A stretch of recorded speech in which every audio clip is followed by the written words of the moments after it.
and so this month is the neonatal presentation. So we're very fortunate today to have Dr. Liz Wan from PCH, Perth Children's Hospital, and this was on request, and it's tongue tie. So Liz will start the presentation now, and she'll answer questions later on. Yeah, absolutely. Thank you. All right. Well, so I'm a paediatric surgeon at PCH, and I guess. Sorry, could you please switch your microphones off? You're disrupting the rest of the speak. Might be Kalgoorlie. Kalgoorlie, could you switch the mic off, please?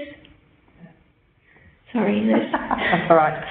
Okay, I guess I'll start with a bit of a disclaimer to say that there's a reasonable amount of evidence around tongue tie, but not a heck of a lot written anywhere. I've, over I guess now the last 12 years or so, had a fair bit of experience in seeing lots and lots of babies with feeding difficulties and tongue ties, and so a bit of what I'm going to say is based in what you'll find written elsewhere in books and journal articles.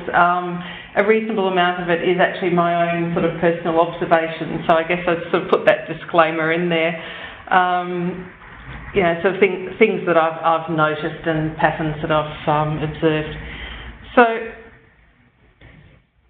what I'm aiming to do now, are you all seeing the slides now? How do we do that?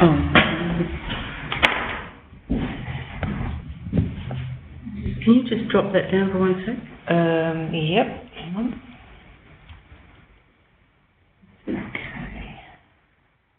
We're just organising so you can see Liz's presentation.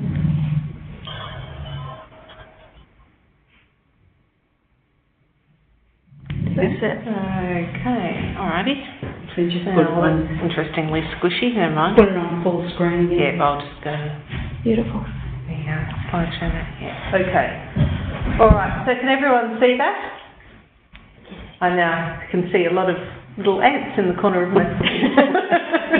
Everyone's been shrunk to miniature. That's okay.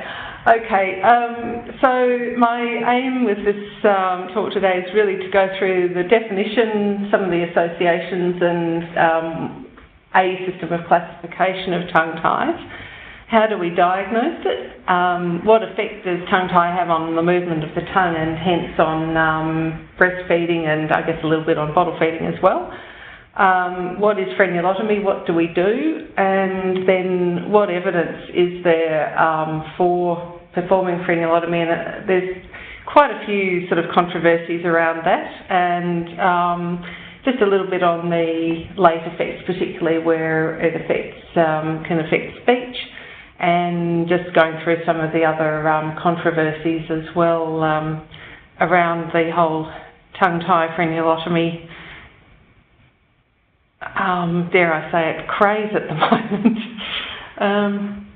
Okay, what is tongue tie? It's basically a condition that, or otherwise formerly called ankylosglossia. It's a condition that restricts the tongue's range of motion due to an unusually short, thick or tight band of tissue, i.e. the lingual frenulum, which is the band of tissue which tethers the bottom of the tongue to the floor of the mouth, and if short or thick or too close to the tip of the tongue does then restrict the tongue's movement. The term ankylosglossia comes from a couple of Greek words, ankylos for crooked and glossa, which is the word for tongue. You've probably noticed from other things. We really sort of define it more in terms of function rather than trying to objectively make anatomical measurements, because there is just so much variation in sort of sizes of tongues and jaws and floors of mouth and gums and all of that actually to try and objectively measure it is really difficult. And then you want to look at it in terms of function. So what does it look like? Well, this is a pretty barn door sort of a tongue tie. At the moment that baby cries anyone who's familiar with tongue tie will look at them crying and say, oh, you've got a bit of a tongue tie, haven't you? Sometimes it happens to me when I'm walking through the neonatal unit. Just sort of see someone's tongue looking like that. So, why? The group has just joined us. I can't see who it is. Could you please switch your microphone off just while we're doing the presentation? Thank you. Okay. Well, why does it happen? There probably is a genetic basis, as often, but certainly not always. It does run in families, and I think my record at the moment is 3 siblings in the one family that have turned up one after the other 2 years apart with tongue ties to be fixed. And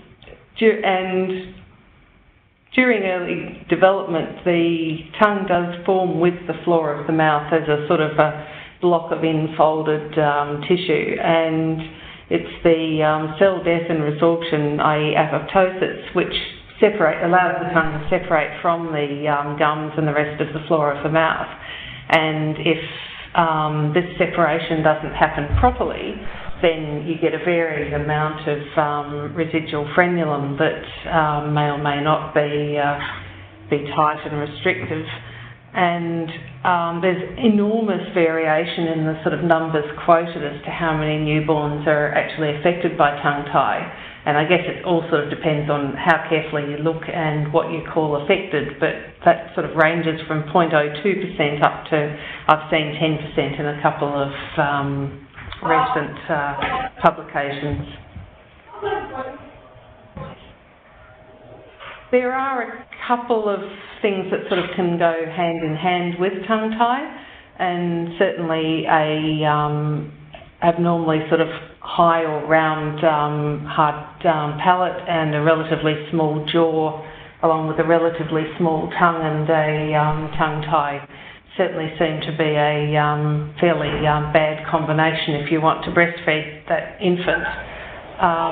There are a couple of sort of defined syndromes and sequences where you may get tongue tie as part of that.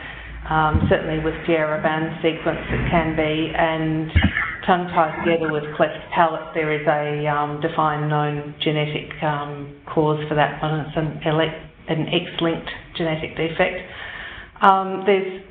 I probably get asked about every couple of weeks whether tongue tie is related to the MTHFR gene, the so-called midline defects, and my reading of anything sort of scientific on that is that it's a sort of fairly tenuous chain of opinion rather than an actual any good scientific evidence there. And I think at the moment we really have to say, no, it's not related to folate, no, it isn't related to the other sort of so-called midline defects such as spina bifida.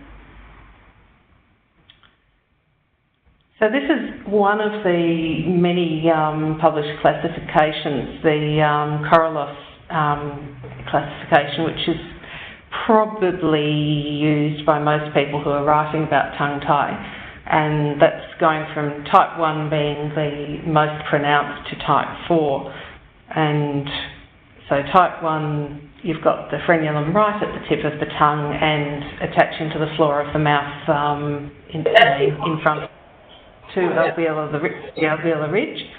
Type 2 and 3 are sort of in between, and then type 4 is really just a tight band, inelastic band right against the base of the tongue, and really amounts to a sort of tight inelastic band as part of the genioglossus muscle in the base of the tongue.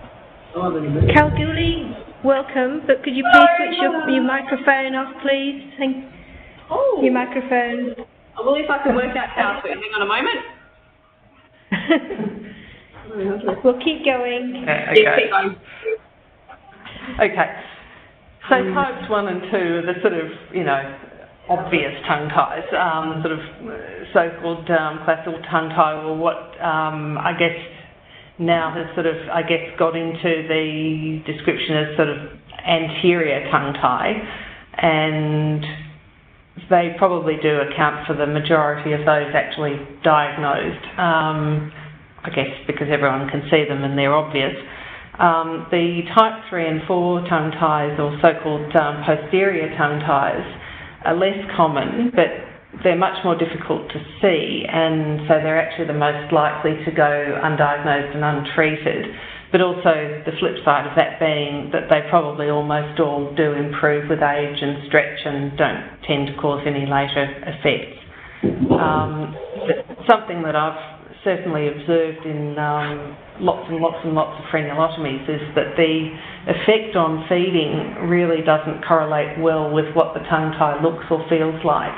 And there are certainly many children who have a very subtle tongue tie that when you feel what they're doing with the tongue when they're sucking, you know, really have a horrible suck and do then improve a lot with a frenulotomy. And then they're, at the other end, I see older children coming along at 2, 3, 4 with very obvious type 1 tongue ties that when you ask, you know, well, how did they go with breastfeeding, quite a lot of them seem to have breastfed just fine. So I don't understand, but it really doesn't correlate well. So how do we diagnose tongue tie? Well, it's sort of a bit of the old look, feel, listen part of how do you examine anything, except that the listen in fact comes at the start, because you've got to hear the history, and that in fact is the most important bit of it. But when you come to actually examining the baby, you're looking at the tip of the tongue, which may have that sort of classical heart shape or be a bit notched at the tip, particularly when the baby cries or does other movements where they lift the tongue. Or it may just look a bit flat or square rather than a nice round or pointed tongue. And then looking at the frenulum, where does it attach to the tongue, where does it attach to the floor of the mouth. One of the clues that there may be a significant tongue tie in terms of affecting feeding is if the tongue is very coated. And I don't mean thrush, but that sort of whitish coating is often quite pronounced in babies who aren't getting the tongue to the palate and sort of sweeping it as they're sucking it, And then, importantly, you need to feel under the tongue for that tight band, because if you can't see anything, often then you will actually feel that there is a tight, restrictive band right at the base of the tongue. And if you lift the tongue up, that sort of becomes easier to feel. And then also feeling the shape of the palate at that point is quite useful, because you will often find that there's that sort of, I've heard it referred to as a bubble palate, and it's sort of high and round, and those are the babies that often are very sort of clicky when they feed because of that high palate. Now this slide's rather horrible. I don't know if anyone looking at this on a screen can actually read it, but this is the Hazel-Baker assessment tool, and it's a quite complicated and but thorough scoring system, looking at all of the different sort of how do they move the tongue and what does the tongue look like. I think outside of research projects, no one really much uses this because it is a little bit sort of complicated. So I just really put that up there for interest, and in case anyone's heard that name, Hazel-Baker. She's written quite a bit about tongue tie. So how does the tongue tie affect the tongue? Well, they may not be able to lift the tongue up and forward, which is what they need to be able to do to get a good peristaltic tongue movement when sucking, and sideways movement may also be a bit restricted. Often the tongue will be pulled back behind the gum when they're sucking, and a sort of biting motion of the mandible or jaw, or it may be pushing backwards and forwards over the gum, so that rather than sort of using the tongue properly, the baby's sort of pushing their tongue backwards and forwards. And if you are holding a bottle when they're sucking on that, you can often feel if they're doing that as they're sort of pushing the bottle out of the mouth with each suck. They may not open the mouth as wide, and I guess this is one that I've not seen written anywhere else, but certainly something that I've observed, that a lot of babies with tongue ties don't open the mouth well, and when you free up the tongue, they'll actually almost immediately, the young ones, open their mouth wider, and I have no idea anatomically why this should be the case, but it really does seem to be a real thing. And the other thing that sometimes notice is that if they're sort of not got their tongue in the right place, then often the feel of the lips at the sides of the mouth is poor, or they may actually sort of really curl the lips in to really sort of hang on to try and get a seal. And if you get a baby to suck on your finger, you can sometimes actually really feel that sort of grip with the lips as they're sort of pushing the finger out of the mouth with the tongue, but at the same time trying to hang on with the lips. So what does this do to the poor old mum who's trying to breastfeed the baby? Certainly that gum-biting, shallow latch can be pretty damaging and damaging to the nipple and painful. And when after breastfeeding the nipple may look quite flat or ridged, the baby will often lose attachment while they're feeding, so they get on but then immediately sort of lose their grip, fall off and suck air, and also if they're sort of managing to stay on, they can often make quite a clicking sort of a noise, and that's probably the space in the mouth where the tongue isn't getting to the palate properly.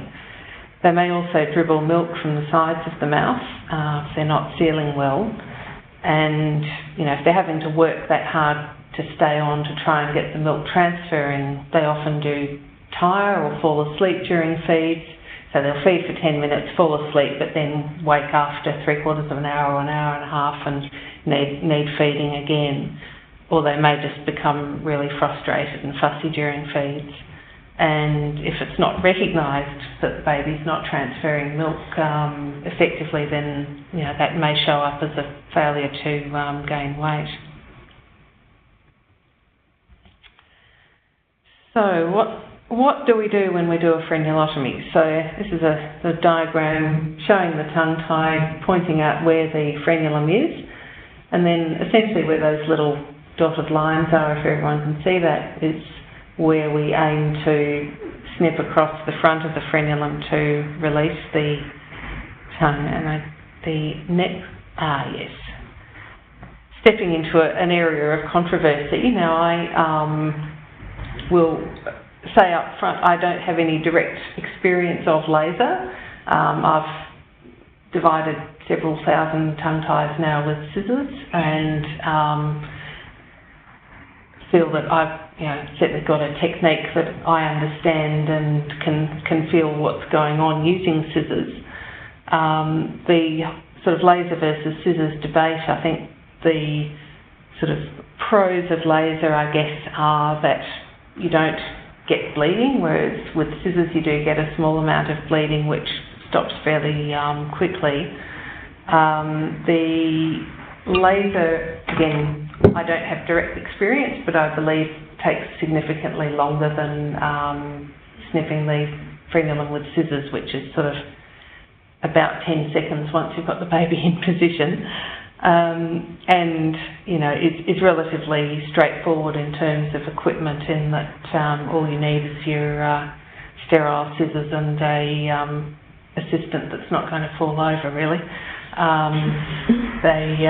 Whereas laser, clearly you've got a lot of expensive equipment and needing to be having licensed staff.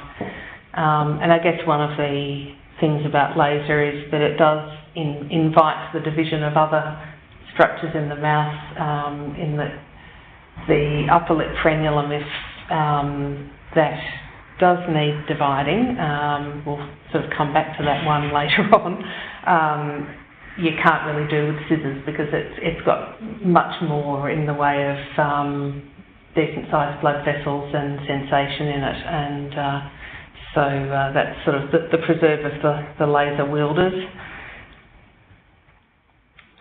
This is a sort of a bit of how do I do it. The question of topical local anaesthetic, it hasn't been shown to make any difference to the baby's reaction to the procedure. probably sucrose beforehand helps, and if you're in a position to do that, like on the neonatal unit, if we do a tongue tie, then there we will often give sucrose to the baby beforehand. I think I've had 2 grandchildren of neonatal nurses turn up for tongue tie divisions with grandma wielding the sucrose herself.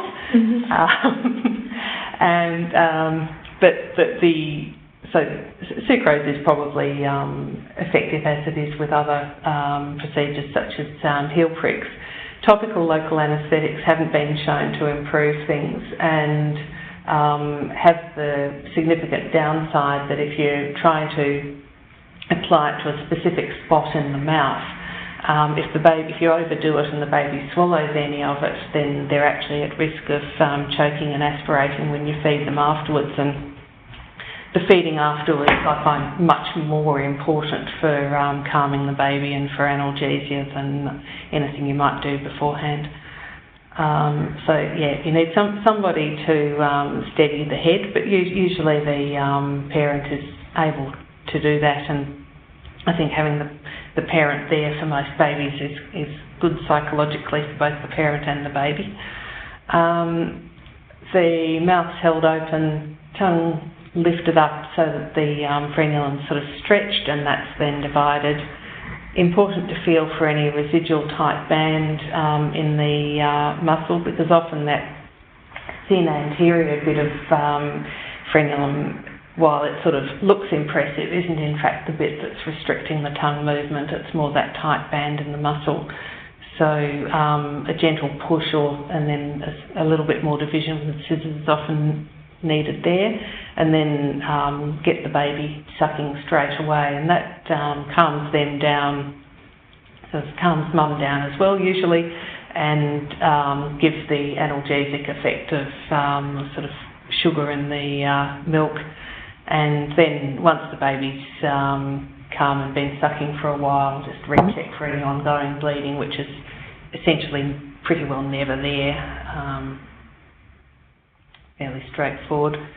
What does it look like? Unfortunately, I haven't got any great photos, and these are clearly taken in an operating theatre where instruments rather than fingers are being used to retract the tongue.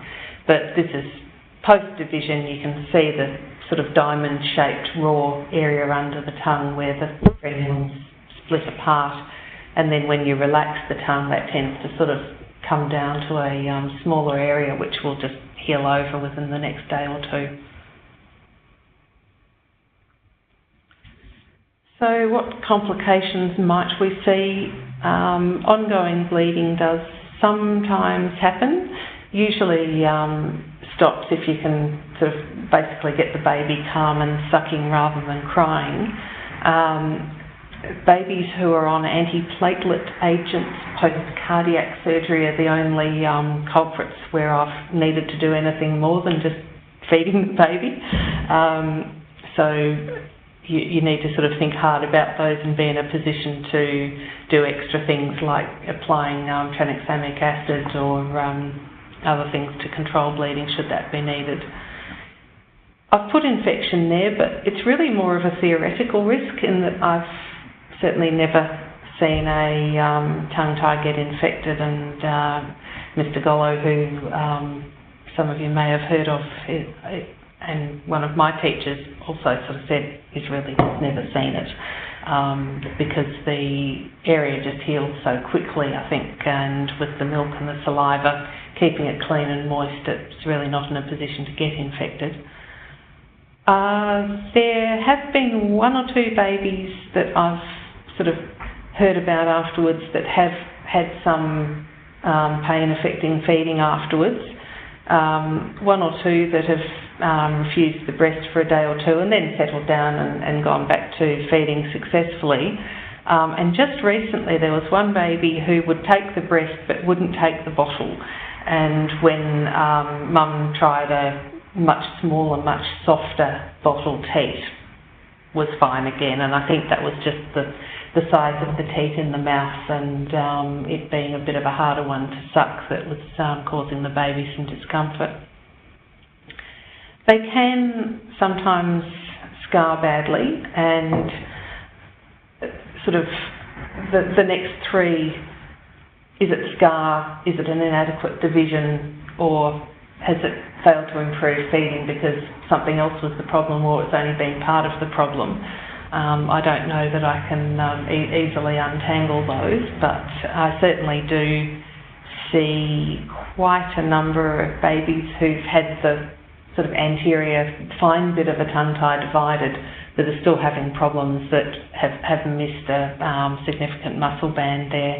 And I've seen others where they've had previous frenulotomy, often the sort of really thick, wide, muscular sort where, you know, you can sort of feel that there's actually a blob of scar that's formed there that if that needs revising then is really a sort of case for the operating theatre if it's really bad. I think there've been one or two post-laser that I've seen that have fallen into that camp. But certainly, you know, it's not the be-all and end-all with the feeding either.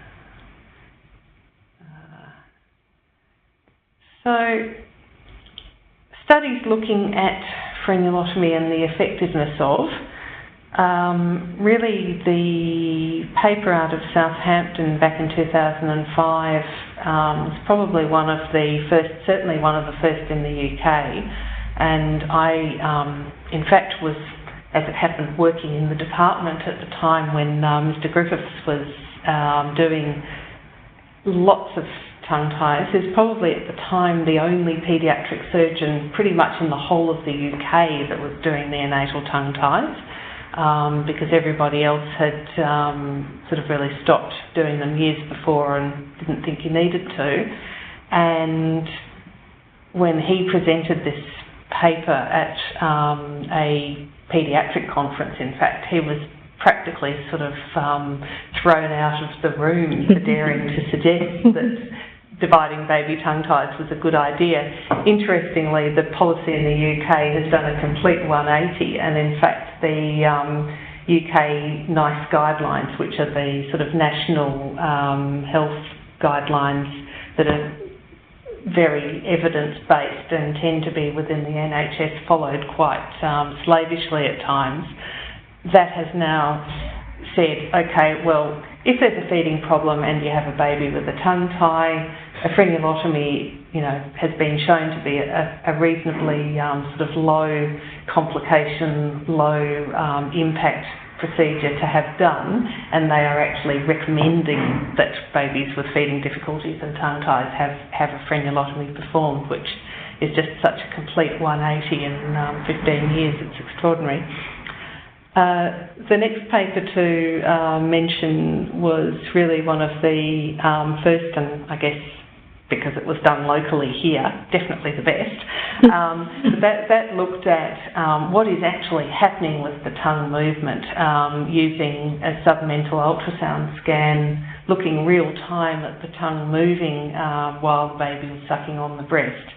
And that allows you to look at the movement of the tongue, where the palate is, where the nipple is, where the areola is within the mouth. And that really sort of showed a definite recognisable pattern of nipple compression. And they studied the same babies again post-frenulotomy and were able to see that there was improvement of that nipple compression. And when they also looked at milk intake and transfer and a few pain scores and so on, that they also showed some significant improvements in that group of babies. And then another study that was interesting, where they actually used a control group and took the baby away from the mother. I'm not quite sure what they did to make them cry, but then handed them back to the mother, who was then instructed to put them on the breast without looking in the mouth, so they couldn't see if there was any blood there or not. And that definitely showed a significant improvement in pain scores after the frenulotomy in those babies that had, in fact, had the tongue tie released, but the mothers didn't know whether they had or not. So that was sort of one of the very few actual controlled studies looking at tongue tie. So I guess this is my take on the evidence. I think we have really good evidence that there is improvement in maternal pain, and also looking at sort of maternal feeding satisfaction wellbeing scores. There is probably a more effective latch, but that's something that's a little bit hard to really quantify, is, you know, when they get on the breast, how often do they fall off during a feed. There's a few things looking at speed of milk transfer, and certainly I think slightly patchy results with the actual sort of volumes. We have a recent study here that's sort of really just heading towards publication that has in fact shown with the groups where the milk production, overall 24-hour milk production, was already low, as in sort of abnormally low, that in fact wasn't improved post-frenulotomy, and that if the milk production had already fallen off, then possibly you're not going to get that back by doing a frenulotomy, although possibly the baby was getting sort of a bigger proportion of their milk by sucking rather than expressed, but that wasn't statistically provable. Don't know about colic, don't know about reflux. I think it would sort of make sense that if babies are latching better and that they're not leaking or sucking air at the sides of the mouth, that colic or reflux may be improved if they're not swallowing as much air. But I don't know that anyone's really done any sort of controlled trial on this. And, you know, your cranky 6 to 12-week-old baby, I think, will probably still be a cranky baby post-frenulotomy, as long as the cause of their crankiness isn't hunger and frustration with feeding, but I don't know about colic. There are one or two papers that, in fact, unfortunately, on a population basis, haven't shown any improvement in breastfeeding rates in babies that have had frenulotomies versus the general population, looking at it at 3 and 6 months. I'm not quite sure how to interpret that one, but I think one of the things that we definitely do know is that frenulotomy is not necessarily an immediate fix. It's not going on its own to sort out all of your feeding problems, and that it is really important that the baby and mum have ongoing lactation support, and, you know, even if they're bottle feeding rather than breastfeeding, if there are issues, then they do need, the diet does need ongoing support to make sure that feeding is optimised. Are we doing too many frenulotomies? Well, I think a lot of people out there, and the general press and the media now, are saying yes. This somewhat extraordinary graph is looking at the frenulotomy rates in Australia using Medicare data between 2006 and 2016, and you can see that WA is certainly well up there, and along with the ACT, and then the cluster of other states. Northern Territory and Tasmania are the two. The colours haven't really transferred very well, but Tasmania and Northern Territory were the states where there was, well, really virtually no increase over that time, which is interesting. It means their lactation consultants haven't heard about tongue tie or don't believe in it, or their paediatricians really don't believe in it.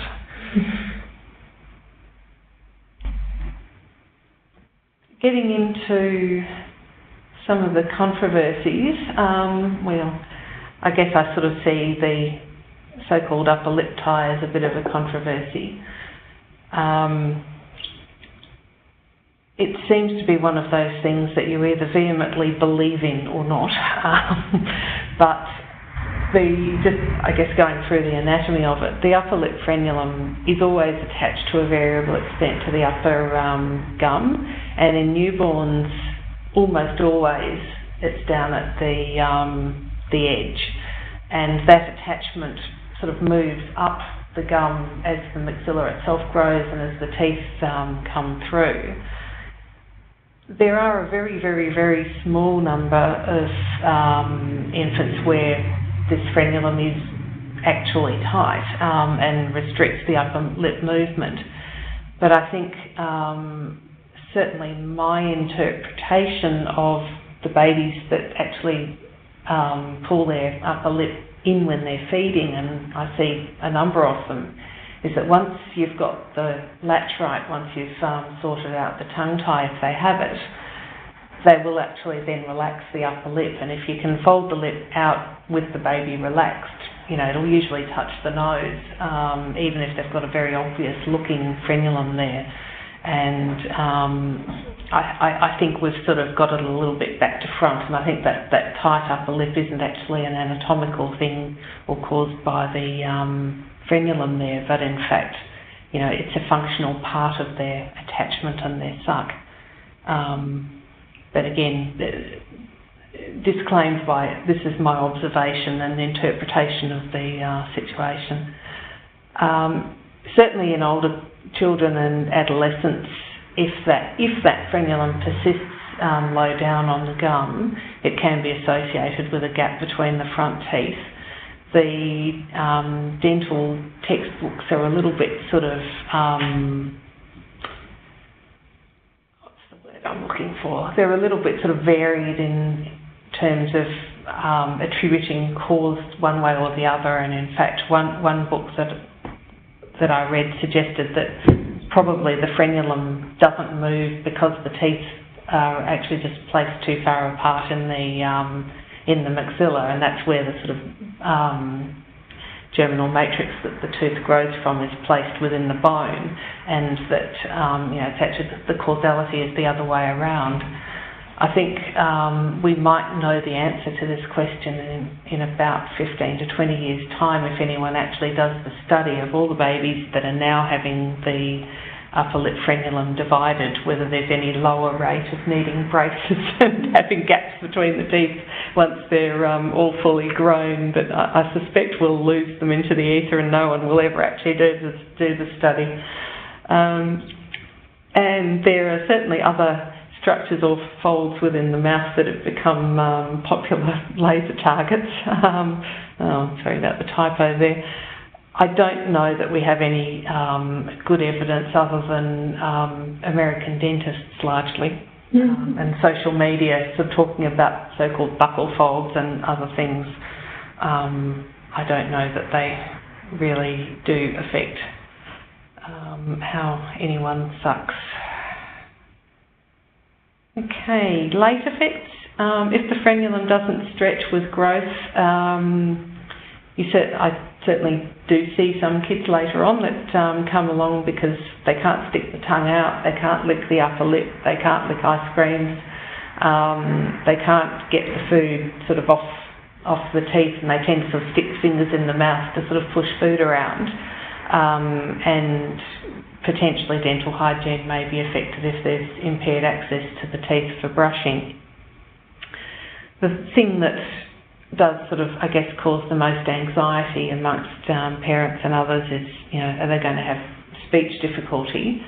I will come back to that, but really difficulty producing sounds that require the tongue to come to the roof of the mouth, so your sort of T's and L's and other sounds that, you know, it's not sort of a lisp as such, but it's those particular sounds that may have a problem with articulation. I wouldn't have put this one in except that I recently saw a teenage girl who had, when younger, had a gap between her lower teeth. She had a very marked tongue tie, but had never really worried about it until her wisdom's teeth started to come through and pushed all of her other teeth forward, and she lost the gap between the lower incisors. She was actually getting pain with the lower side of the frenulum rubbing across her lower teeth and, you know, tending to graze or cut it. So she came along asking to have that divided, and I think that's the oldest one I've done. She was 14 or 15. And then, well, I guess jokingly people talk about, you know, French kissing and whether people can get their tongue pierced if they have a tongue tie. I think I did have a parent of a baby with a tongue tie saying that they'd been told by the piercing person, or operator, I don't know what they're called, that they couldn't have their tongue pierced because of their tongue tie. And then their baby had a tongue tie, and I thought, oh, maybe baby will go on to get their tongue pierced, maybe not.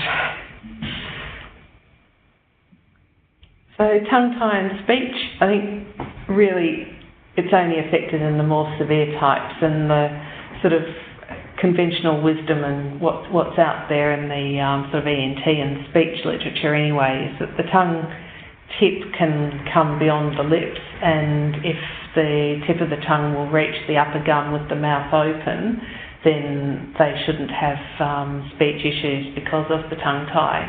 And it really is an articulation problem, not speech delay as such, or, you know, refusal to speak. It's, you know, not using enough different words. It really is, you know, can you say your T's properly? Can you say your L's properly? Does the speech sort of sound slightly mumbled? And certainly it really doesn't make my day if I have a child come along to the outpatient clinic where the parent comes in saying, I think my child has a tongue tie, they won't talk, and no, we haven't seen a speech therapist, and no, the GP didn't actually look at the child's mouth when they wrote the referral to the surgical clinic to sort out the tongue tie. And it's like, yeah, okay, so let's just take a little step back here. You know, can the child hear? Do they get ear infections? You know, if they got glue ear as a other potential cause for speech delay and unclear speech.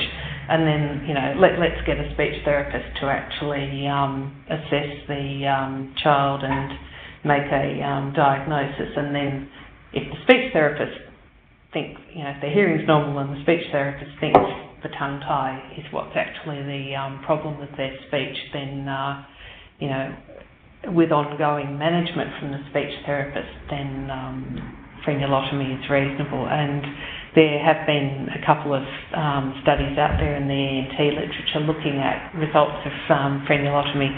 They're all a little bit flawed in one way or the other, in that, you know, there was sort of lack of follow-up. I think there was one study where they assessed 180 preoperative children, and only 45 of them turned up for follow-up.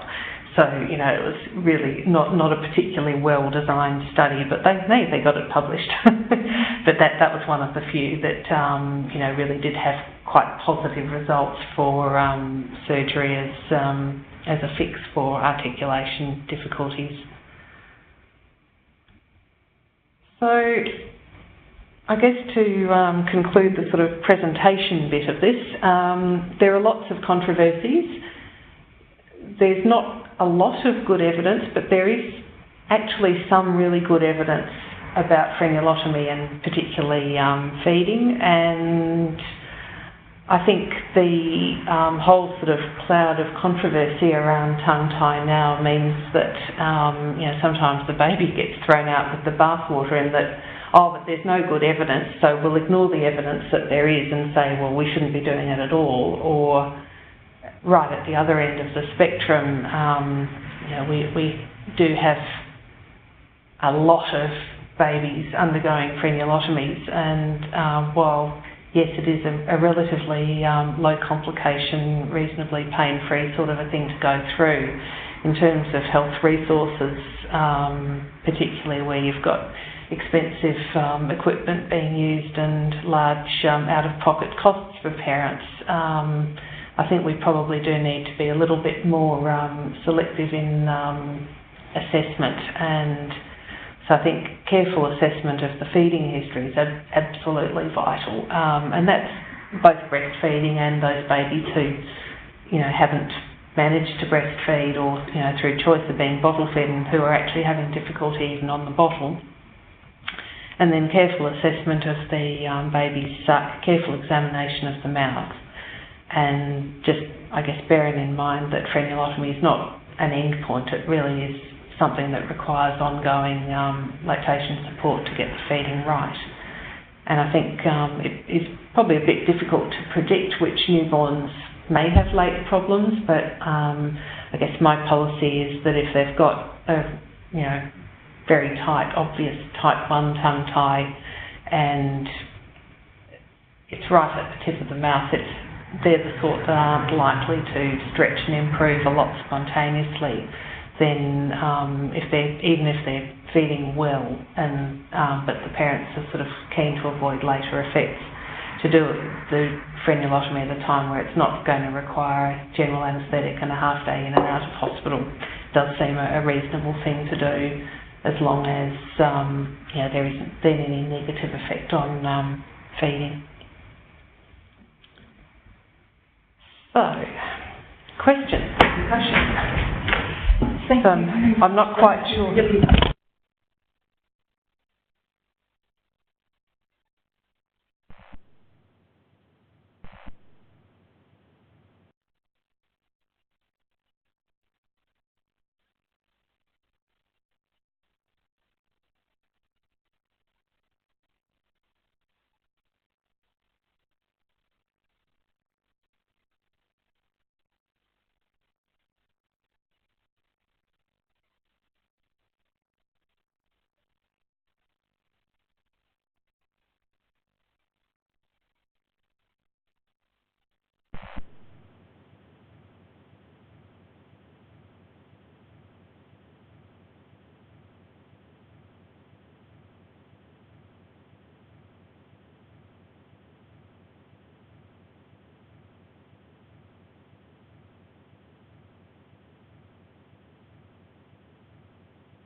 Hi, I've got a question.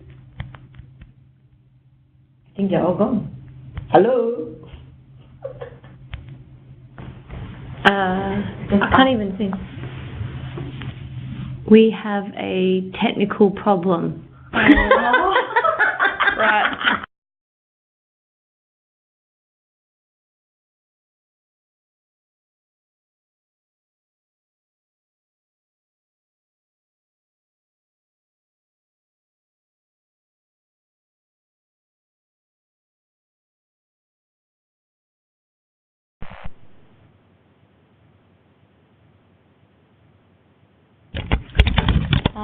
Okay, my question is there any courses that allows midwives to train to cut these tongue ties?